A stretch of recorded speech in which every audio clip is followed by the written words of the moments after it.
about Sarawak for Sarawakians. The original term for this came from Stephen Kalong Ningkan when he was removed from chief minister. And it was, of course, because many perceived him to be anti-federal. And ever since then, he's been fighting for, well, at least his new party back then started fighting for Sarawak's autonomy. And it's a sentiment that still resonates with many Sarawakians today. Due to the sort of, I don't know, weird discussions that we have on it nowadays, we've decided to talk about it. And firstly, what we're going to do is one, we're going to talk about the case for secession. The arguments that people always bring up when they talk about wanting to become more autonomous or completely getting independence from Malaysia itself. Secondly, we're also going to talk about what would like an independent state actually look like, and whether there would be any value in being independent as compared for being part of Malaysia. And finally, we're going to try and come up with, I don't know, maybe a verdict on the level of autonomy that we would prefer Sarawak to have. The three of us are Sarawakians, so obviously this is a matter close to heart, but we will try to be impartial. We will try. I don't know. Anyways, so firstly, let's talk about the three arguments that many people sort of like talk about a lot currently. Stuff that still happens today. What do you guys think? Oil. There we go. Here we go. Oil. Big words. Okay, so it's like the elephant in the room whenever Sarawakian comes up. It's the Sarawak's oil wealth really, and the ability to control it. Because, well, Sabah and Sarawak cumulatively contribute 40% of Malaysia's oil industry, and this is especially important considering how crucial certain oil-affiliated companies are towards the development of Malaysia as a whole. And oil is a big part of Malaysia's revenue or national revenue. Therefore, it stands to reason that Sabah and Sarawak should get something, in return for that money. But we don't really. So what do Sabah and Sarawak look like now? I'll talk mostly about Sarawak because I'm from there. Sarawak is the second least developed state in Malaysia according to the Human Development Index, which is generally accepted as one of the most accurate indicators as to how developed a state is based on its human capital or its human growth. So what is this? So for example, how educated your people are, what's the standard of living for your people, what's your group potential for human growth, etc. All of these are generally part of the Human Development Index, and we are ranked the second lowest next to, of course, our buddies Sabah. We are equivalent to about Tunisia. They are equivalent to South Africa. In terms of poverty, if I'm not mistaken, we're number 3 behind, our close friends, Kelantan, and Sabah, of course. So that's where Sarawak is at this point in time. Our infrastructure is extremely underdeveloped. There are still parts of Kuching, like the outer districts of Kuching, which do not have electricity and internet. All of this, while Kuala Lumpur is as developed a city as almost any other in the world, right? And so we really have to ask, how did we get here? The main factor to this outcome was the 1974 Petroleum Development Act, which essentially mandated that, all states have to surrender their petroleum resources to Sam just slowly disappears, because what company came up from this? The Petroleum Development Act. They all have to surrender their petroleum resources to the federal government to be redistributed at their will. We ended up receiving a royalty of 5% or 1 part into 20. That is a pittance as compared to what we are contributing to the development of Malaysia. And so a lot of people argue that the point at which we're able to get autonomy is the point at which we can control our national resources. Then rather than having to surrender them, we can do things like export them to other countries. Singapore processes raw petroleum off the coast of Jurong Island. And so they would, in theory at least, be very happy to buy it. You could ask for private corporations to come in and develop the natural resources, extract with and form contracts with the Sarawakian government. All of these are potential ventures that would still come up with way more of a profit than 5%. So, like, just for context, like, to put into perspective how much the Sarawakian oil reserves actually contribute to the economy, Sarawak has about as much oil or even more oil than Brunei Darussalam. And Brunei's entire economy is held up by its oil reserves. So the entire economy of Brunei is equivalent to how much Sarawakians are actually contributing to the Malaysian economy. That's obviously a lot. Politics of Brunei aside, not going to mention anything here, but let's just say they have their own spending sprees lah. Right. So, like, I'm gonna make a bit of a weird point, but it's a point that we hear a lot coming from the West. I think Mahathir is quite a big proponent of this opinion. Sarawak is rich in terms of natural resources, and Malayan states, some of them, like you mentioned, Kelantan, suffers from quite a bit of poverty.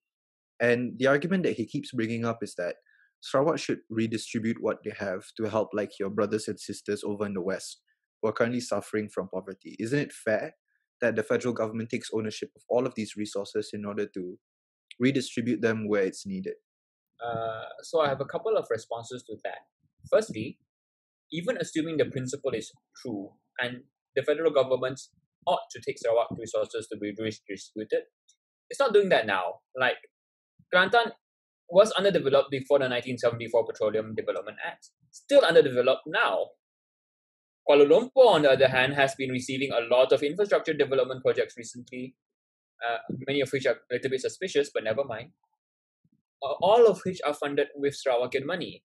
The federal government isn't redistributing our money downwards to the poorer states. They are redistributing our money upwards to the richer ones. It's not a situation where the poor are getting money from the rich. It is a situation where the rich are taking money from the poor. Another possible angle with which we can deal with this argument is that even if it were true that the federal governments were benevolent and they were really willing to redistribute our money, what's the point of redistributing money away from a poor state to give to other poor states? Like, why take money away from the poor people to give to other poor people? Why not redistribute money from the states that are rich, for example?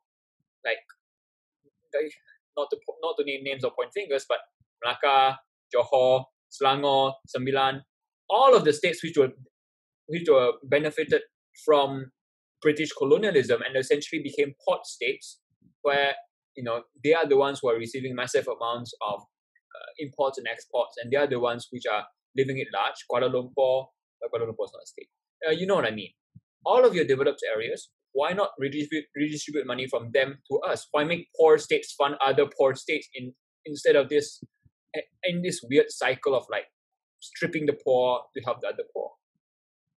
Yeah, there's like also an interesting point in there about how, like, why is there an active duty for Sarawakians to care about like Kelantan and Terengganu when we didn't do anything that made them poor to begin with, right? Like, there's no like moral tie, like we stole from them, so we need to give back to them.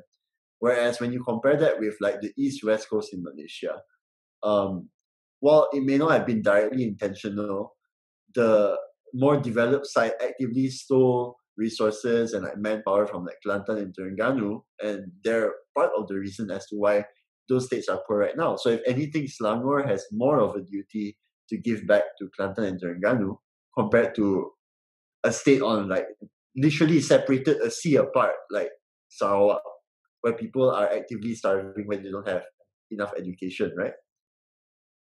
Yeah, I'm just gonna tie this up and say, like, I think a state's duty is first and foremost to its own people.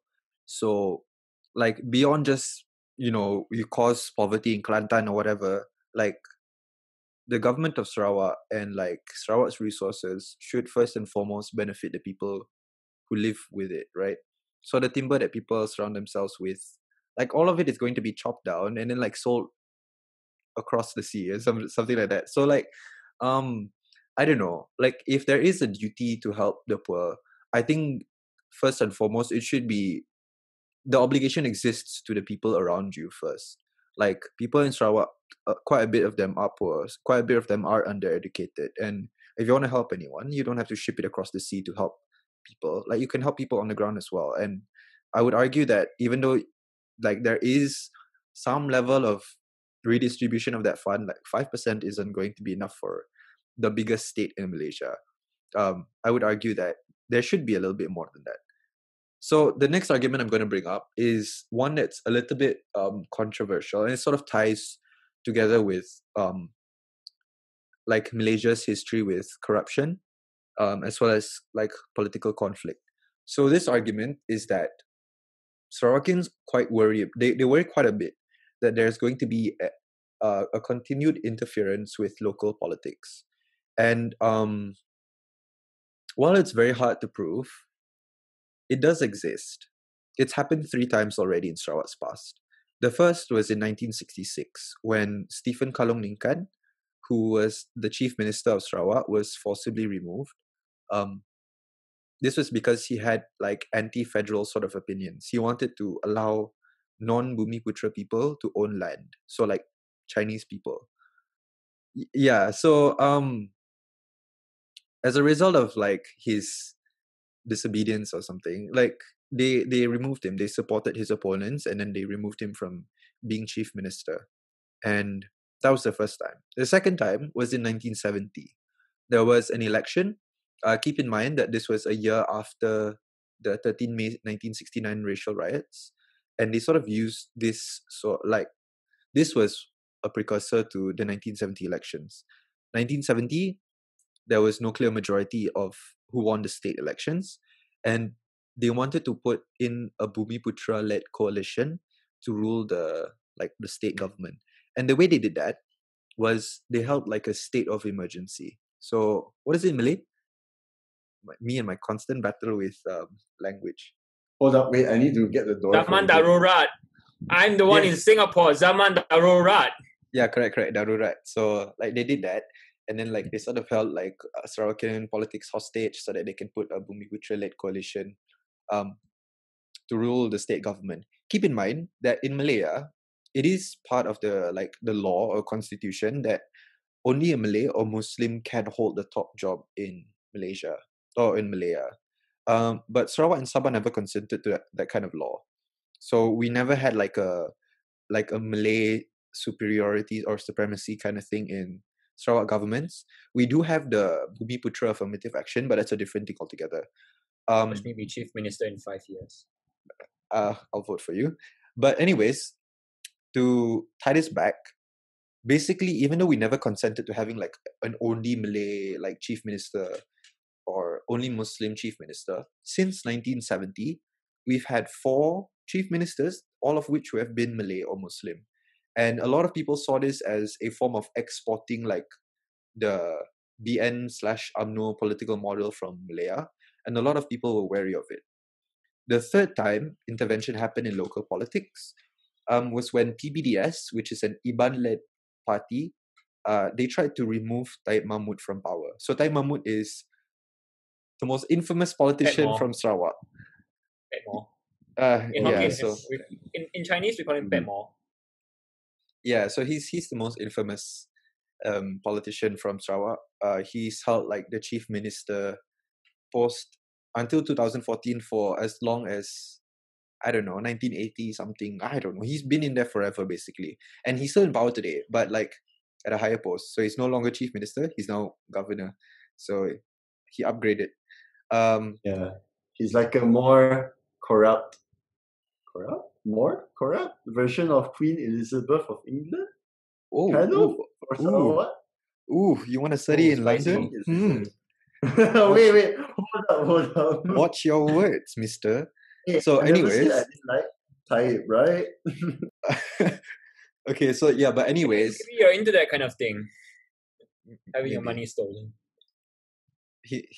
I was going to make a racial stereotype, but like if this is going public, I cannot do it. I mean, I can do it in front of you guys because like it's a like an inside joke. You guys make fun of me being a racial minority. I make fun of you guys for being Chinese. For the purposes of the That's recording, I've never made fun of Paran becoming a mountain boy. I never said that Yes, in my life. really refer to the previous episode For to the hear one purpose of the example of recording, so. we have never made fun of his English capabilities. He does it himself. We cannot make Okay, fun of but- what isn't there. Oh, nice. Okay, but basically, back to my See, point. The Sarawak is third. so underdeveloped and Sarawakians are so uneducated. Look at Paran. Wait, diam. Don't Chinese plain me. Let me speak my English. So, third form of intervention, PBDS wants to remove Taib Mahmud. Federal government, which is UMNO/BN coalition, they wanted to support Taib.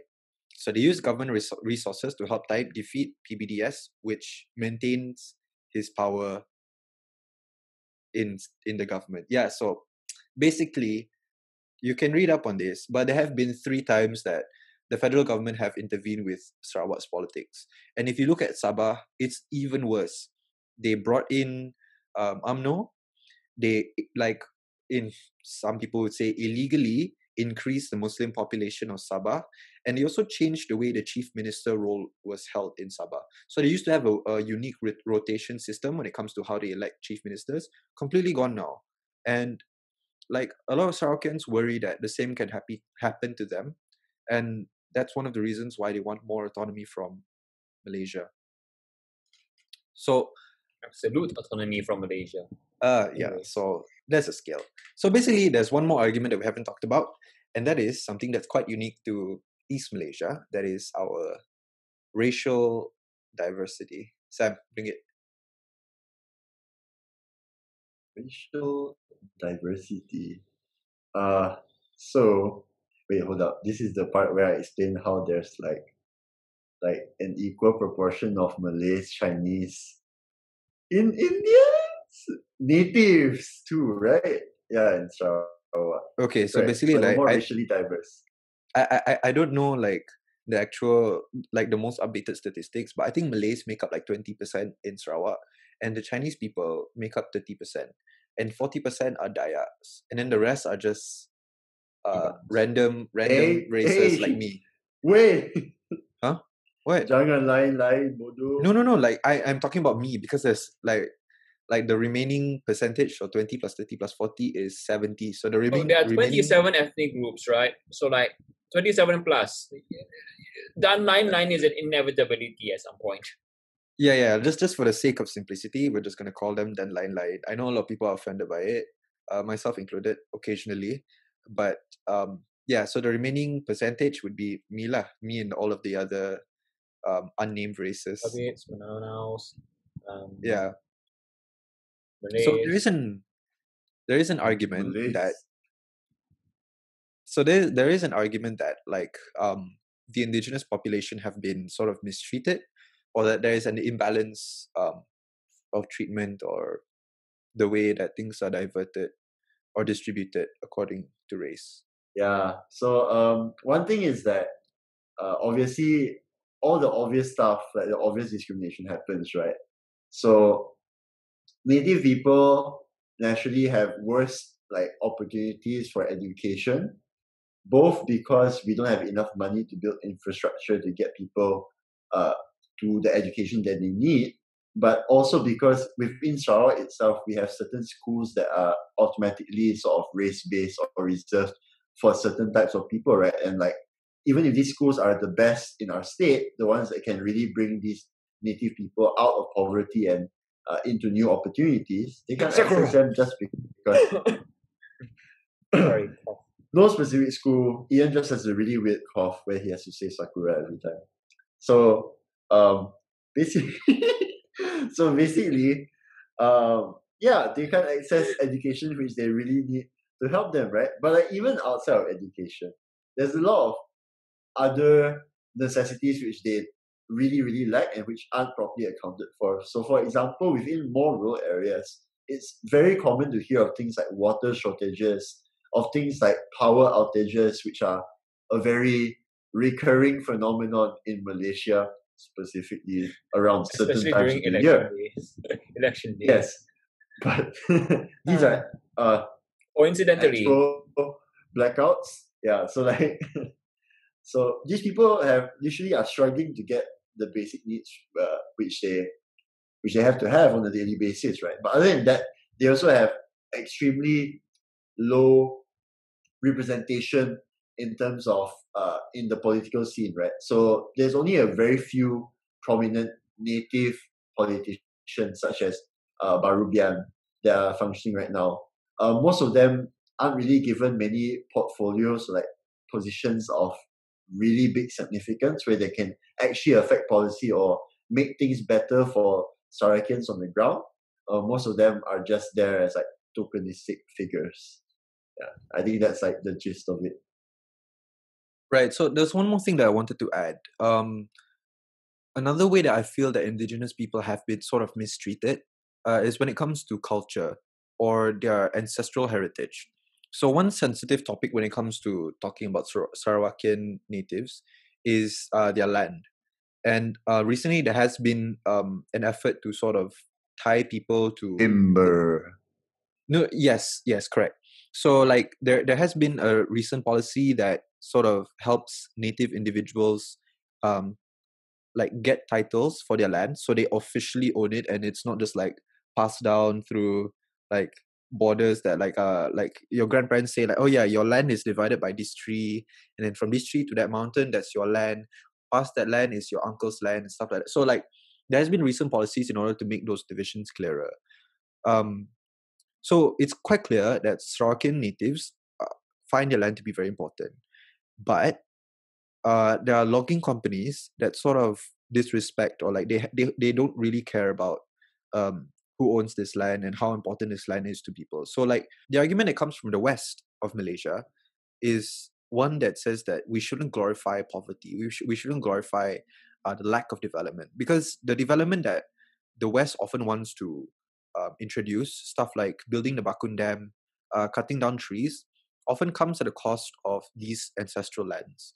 And of course, this is a debate that we can have. Like, how do we balance development and the protection of culture and your heritage? But that's a debate that doesn't happen right now, and that's a problem. Like, we just go in, build stuff, like the Bakun Dam. Like we say, like, yeah, we will move you to a different land. We'll build you new villages, and you will all have like 3 acres of land. We promise. Like, not only has those promises not yet been fulfilled, but like that doesn't even make it right. These things are passed down intergenerationally, and they're quite important. And the federal government, or at least someone, should take notice of that and be ready to have this sort of discussion before making policies. Okay, that was my little rant because it's sort of close to heart. Yeah, my grandmother's village is one of those villages that were affected by the Bakun Dam. So yeah. Anyways, second part of the discussion, let's talk about the historical arguments. The arguments that relate to the formation of Malaysia. Under this, we have like, we're going to talk about MA 63, the consent to the merger of Malaysia, and of course, the recognition of founder status. Okay, so just some like context, right? Like in our constitution, elsewhere, like particularly in MA 63, there are certain points which are particularly close to a lot of Sarawakians, and are very important for our state. It's so important that it became the forerunning sort of talking point in the political S4S movement, which has become a thing in Sarawak over recent years.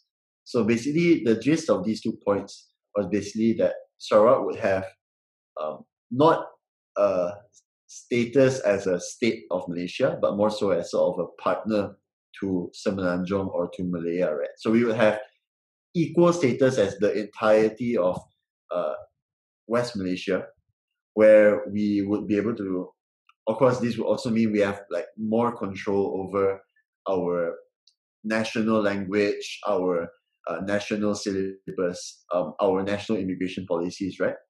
So that's the gist of it, and those points have obviously not been fulfilled. Over the course of many years, many of our rights as a partner country have been taken away to the point where we are just referred to as another state of Malaysia. Other than that, the only thing that we have really a lot of control over is our immigration and even that is subject to scrutinization by the federal government, right? Like other than that, I think most of the things, like most of our industries, our economy, our education, and even our social welfare are controlled by the federal government in Semenanjung, where they don't really have any incentive to care about this, right? So you would imagine, for example, that it isn't just a symbolic thing. Like you could having the equal of West Malaysia would lead towards a couple of very important factors. Number one, having a completely separate legal system, for example, having possibly founding a capital of our own, Kuching, or any Kuching equivalents in Sarawak, which would, in an alternate universe, had been honored, would have then become a rival to Kuala Lumpur in terms of political decision making. We would literally have completely separate educational systems, possibly even a different military. All of these might have happened should East and West Malaysia had been recognized as equal states. Of course, the original wording of the constitution was the Borneo states, so that would mean that it would be 3 powers: Sabah, Sarawak, and Semenanjung, as compared to 14 powers, of which Sabah and Sarawak are one part. I love this, that people still think there are 14 states. Wait, are they not? Isn't it 12 states and 2 wilayah? Okay, so basically, one of the other arguments is sort of a hard one, but it also deals with the argument that we cannot talk about it because it's in the law. And I hate this argument so much. A lot of people use this to shut down political discussions in Malaysia, and well, it drives me a bit crazy. So this argument is that we never properly consented to the federation. Firstly, the way that we decided to join this federation was sort of irrational. One, we had a lot of incentives to quicken independence. Like, Malaysia wasn't the only avenue for independence. Like, we could have waited a bit longer and then gained independence ourselves, or we could have joined Indonesia. But I think Malaysia was the quickest option. Yeah. So because of that, looking at Indonesia now, possibly the better one. No comment. But secondly, also, like, this decision can be sort of deemed irrational because of the level of information that was used. So one, we didn't have Sarawakian representatives during the Cobalt Commission. The Cobalt Commission, all 5 members, 3 of them were from Malaya, the other 2 were from the British Colonial Office. And these 5 were sent to Sarawak to determine whether Sarawak wanted to be part of Malaysia or not. And I think a lot of people know the results. Wanted independence with Malaysia, wanted political safeguards, and the other third didn't want to be with Malaysia at all. The reason why I would cast doubt on this statistic is because those members of the commission had their own personal agenda. So the ones from Malaya, obviously they wanted Sabah and Sarawak. Also, like, even if you don't want to say that they want Sabah and Sarawak, because they are not exactly from Sarawak, I wouldn't place so much trust in how accurate their fact finding was. But also, more importantly, the 2 British members. So the British had an incentive to sort of group everyone together in order to release them from colonialism, right? So this was post World War II, and the biggest, like, self-determination was a big issue post World War II, and the easiest way to sort of release them from colonialism was if they were all grouped in one state. So that's why, like, Singapore, Sabah, Sarawak were all joined together as one Malaysia, because that's the easiest way to do it, rather than releasing 4 states, 4 independent countries. It's easier to just release one. Wait, so like, remember that? Have you ever seen this meme? Like, half of the problems in the Middle East would not be problems if the British just didn't draw random straight lines across it. yeah, Colonialism. that's Does that mean that we are in a similar scenario, therefore? Yeah, sort of. The second part is that the packaging members, as like a Happy Meal with a toy. right? So, like, the second part is that the act itself lacked proper consent. So the Sarawakians, like, even though we signed, like the Sarawak government signed the Malaysia Act of 1963, it didn't mean that we took part in making it. The ones who wrote the agreement was Malaya and the British Colonial Office. Sarawak never had a representative when it came to writing that act.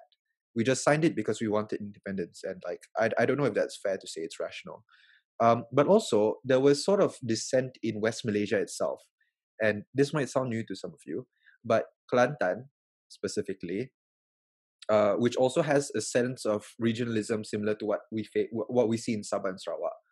They disagreed with the Malaysia Act of 1963 because it also meant that it like broke down the Federation of Malaya, and you cannot take away that pre-existing act without the consent of all of the prior members, and Kelantan opposed based of that.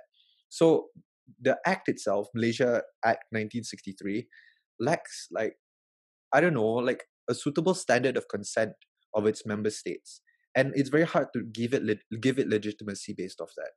But even if you don't buy all of it, it's a law, and it must be, well, it deserves some level of critique. So my first reason for that is that it was amended before. So before this, Sabah, Sarawak, and Malaya were equal players, right? And then like in the previous century, it was amended so that now Sabah and Sarawak are states. So by that virtue alone, the law was amended. We must be able to criticize the law as well. You don't buy that? Fine. Laws are man-made. It's not like religion or whatever. We can criticize them. They don't reflect morality. In fact, I would argue that it is our democratic duty to sort of continuously criticize laws and the policies that govern the country or the world around us. And I think that just because it is in the constitution, like not just a normal law or whatever, it's in the constitution, that doesn't automatically make it right. Well, yeah. I'm going to quote Francis Fukuyama. He said that political decay occurs when political systems fail to adjust to changing circumstances. And that is a danger that we must be aware of. If people on the ground are unhappy with the laws that currently shape their lives, they should have the right to criticize them. And even if this doesn't automatically mean changing the law, this means at least having the ability to discuss them.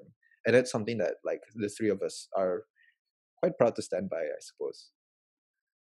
So there's the If you would like issue the that source, if you want the source for everything that Paran argued about against why saying that the law is correct because it is the law, then please look at Paran's Twitter page. Woo! Oh. Yeah, but I'm going to be writing like a proper blog post about this, so yeah, I'll link that as well.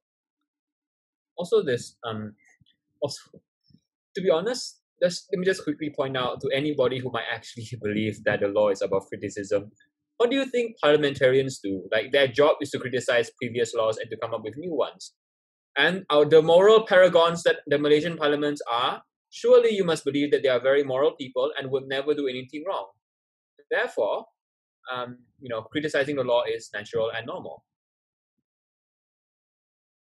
Right. Let's imagine what an independent state would actually look like. So this is the comparison. Everyone wants to like get independent and all that, but like, what do you guys think? Would it actually work?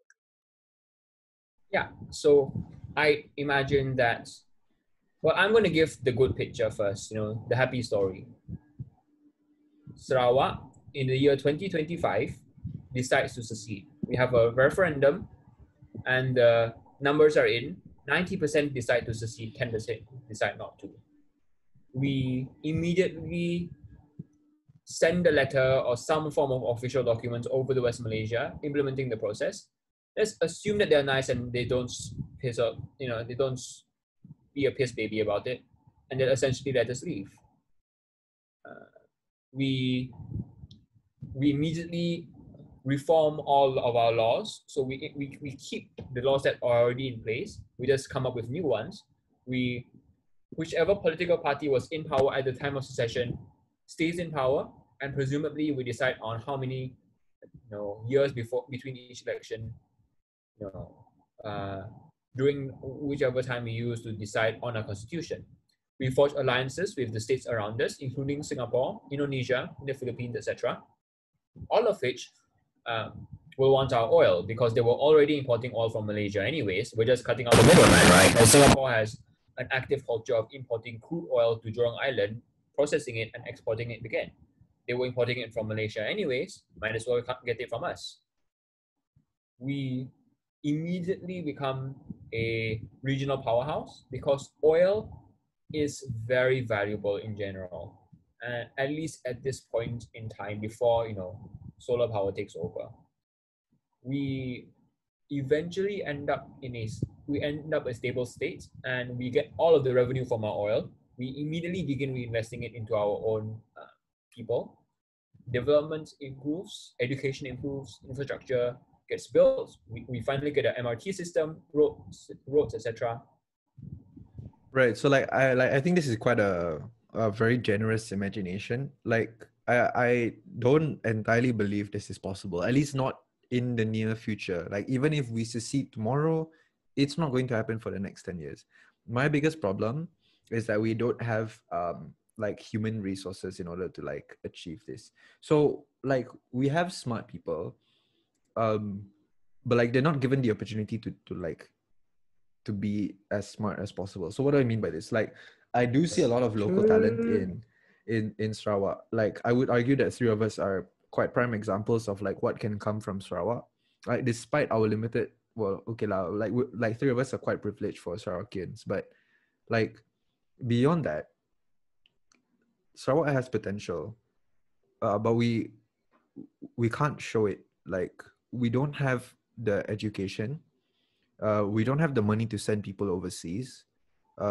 Like just even like having the money to pay for a degree back home in Sarawak itself, despite its level of qualifications, which obviously are most of which are quite hard to compare with what we get in KL. Like some people can't afford it. They can't afford going beyond high school.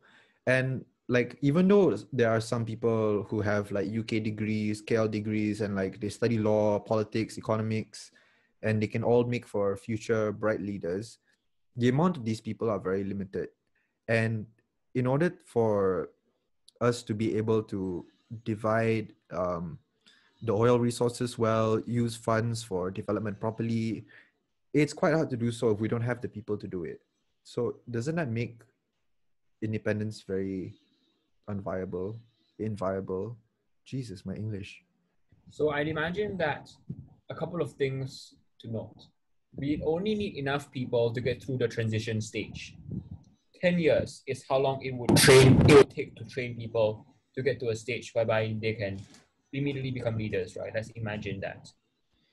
The immediate windfall we would get from getting full access to our oil resources and the ability to sell it off, even if we sell it off at unsustainable rates, like faster than we can build it out of the ground, like crazy amounts.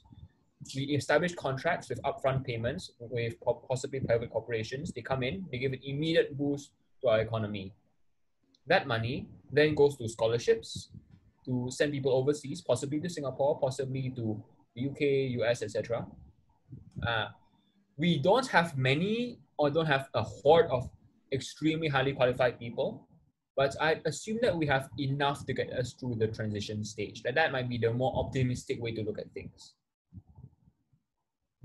But I think the more pressing problem is that a majority of like the tools that are needed to access the oil reserves in Sarawak aren't owned by the state government, but are owned by a private corporate entity, which has its headquarters in West Malaysia. So the moment where you secede from Malaysia as a whole, this private company will choose to take away all of its oil rigs, will choose to take away all of its skilled labor. And I don't think Sarawak is in a position where we have the resources, the tools, and the infrastructure by ourselves to access those oil reserves, right? So that's the main issue. And then when you bring in the issue of what happens when Malaysia, West Malaysia itself is a separate entity and can actively threaten Sarawak because it's a separate entity, then things get a lot messy. Right. So Sam was talking about Petronas. Yeah. So basically, that was we're referencing Petronas, and I don't know if it's actually a privately owned company, if it's owned by the Malaysian government. So, yeah, so we basically lose our resources, like our ability to develop or like to utilize these resources if we don't have Malaysia, right? Um, but another concern that I also had was it was something that I talked about with Sam when he was staying with me. Like we were at a mama, and Ian was studying for his exams. Um, Basically, politically, like when we talk about the politics in Sarawak, we were kind of concerned that it would be more of the same. Because the current leading coalition in Sarawak, they're called Gabungan Parti Sarawak. Um, they're quite like ideologically, they're quite the same as West Malaysia. They are quite race based. They play a lot of identity politics, and like in terms of policies, I don't really see so much of it. Crap. I don't really see too much of a distinction. So what I mean by this is like one example. Hold on. So one example I have would be PBB. It's a right-wing political party and it's the largest party in Sarawak. And like part of their main purposes for existence is to improve and protect the rights of Bumi Putras. And it's I don't know. I still it seems to be more of the same. Like this is going to be a like a different topic altogether when we talk about Ketuanan Melayu and Bumi Putra policies. Like race-based policies is one thing. Race-based policies is a bit problematic when you're dealing with an economic problem. So like we were worried that Gabungan Parti Sarawak, which has played a bit of dirty politics.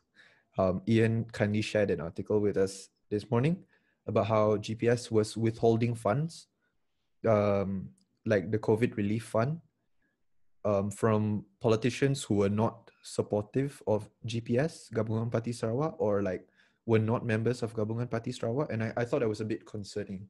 And if we see more of the same politics, then would it really make a difference? Yeah, so like we've sort of raised concerns from Sarawak staying in Malaysia, as well as some quite legitimate concerns of Sarawak leaving. Like I think the three of us sort of stand in on different areas on a scale when it comes to whether we want Sarawak to leave Malaysia or not. But what do we think is like the best decision for Sarawak right now? I feel like this is also a bit of a dilemma. Like we cannot secede because we lack education and we lack like the proper resources, but the government also doesn't want to give us that development. So they sort of keep us underdeveloped so that we don't have the ability to leave, but we also are underdeveloped, which is why we want to leave. Does that make sense? I don't know. It was sort of a weird dilemma in my head, and I was like a recursive problem now. Personally, I feel like talk of secession can do a couple of things. Number one, secession is a possibility, and I think that even if we don't end up in the best possible place, it will still be improvements, right? Like we still get full access to our oil wealth, and even if the first few years are rocky, it will. I believe in the long term, it will still be better than staying on. But even if we're not seriously talking about leaving, discussions about secession can push what we call the Overton window towards Sarawakian rights. So the Overton window is a rectangle or a window, whatever we want to call it, of acceptable topics of discussion, right? When someone talks about, say, redistributing resources and, giving education to all of a sudden, giving education to some doesn't seem that crazy anymore. Discussion about Sarawakian rights and discussions about secession, it might seem unrealistic, but all of a sudden, 10% doesn't seem that unrealistic anymore. One we're talking about 100%, right? And that sort of political action becomes very valuable in terms of getting Sarawakian rights, even if it doesn't end up giving us a secession. Yeah, I suppose. So I'll sort of like play oppositional role here. So I personally feel like it's better if Sarawak talks less about secession and talks more about getting rights for people on the ground right now. So obviously, like if you can get like if you can guess from our discussions, the prospects of that aren't exactly high, but I think the prospects of like Sarawak leaving and seceding as a separate state cause far more harms for people on the ground, especially since you enable the West Malaysian government to see you as people that are different and can interact you as like a foreign state. So they can do like as what China is doing to Taiwan, but on like a far larger scale, right? Because Sarawak obviously isn't as developed as Taiwan, and we don't have the infrastructure that's readily there. Other than that, I think that as for us as like secession as a right is obviously something that should be there. But as for us as a political movement, it's a separate issue that needs to be discussed further, especially when you look at the makeup of the GPS government in Sarawak and how Sarawakian politics functions as a whole. Right. So I sort of agree with the both of you. Like I do believe in discussions about secession because it sort of holds the West Malaysia a little bit like hostage. Like it forces them to talk about the basic rights, like the basic needs that Sarawak lacks, like development in rural areas, providing education. Like there was a recent controversy about Masli Malik saying that, oh yeah, we are giving you schools as a gift. Like education is a basic right, dude. Like seriously, they're kids and they're the future of this nation, and like you shouldn't just say they're gifts. They're like they deserve those schools, and moreover, that money. Sarawakians have a few human rights as a treat. Yeah, like that money that you're supposed to give back to. So the context is that they took loans from Sarawak. I can't remember if it was from the oil or from the state government, and the federal government was supposed to pay us back. And Masri Malik said like, oh yeah, we'll give you schools as a gift in return. But like, I mean, that's beside the point. Like, I'm not too sure about Sarawak being an independent state because there will be a lot of trouble within the first 10 years. And while in the long term, it might sound promising, it's quite hard to predict the long term. But what I do know for sure is that talks about increasing what Sarawak gets right now are definitely beneficial. And that's a fight worth having. Managing the development that happens in along the Akar River, making sure that people get roads, get electricity, get education, and like, I don't know, I think those are just basic discussions that while the West might term a bit radical or whatever, it's definitely a talk worth having. Okay, to be honest, if they arrested any of us, that would do more to signal boost this podcast than anything else. That's a perfect advertisement. Yeah. Please arrest us for having this discussion because, views.